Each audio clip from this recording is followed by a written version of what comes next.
How to build a Vue Datagrid in a minute.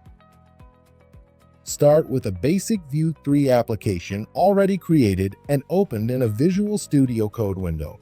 First, install the required Wijmo packages from npm.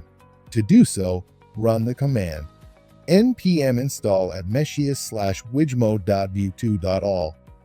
This will install the required packages to use Wijmo in this Vue application.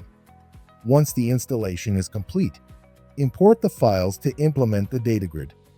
Inside the main.js file, import both the wijmo.css file and the registered grid from the wijmo.vue2.grid file.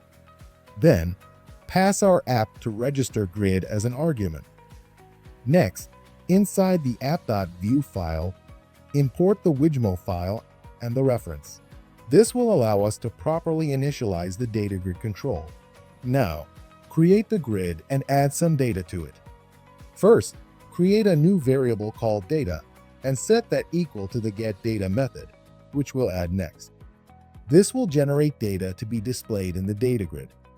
Then, inside the template tags, add the markup for the Datagrid and assign the data variable created to the grid's item's source property.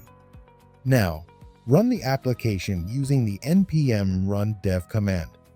After the application compiles, the grid is displayed locally in the browser. And just like that, we built a Datagrid in a Vue application in a minute. By default, Wijmo's FlexGrid allows you to sort and edit the data within the grid, but it also includes many additional features, such as pagination, filtering, and dynamic grid cells. Download a free trial today at developer.meshius.com.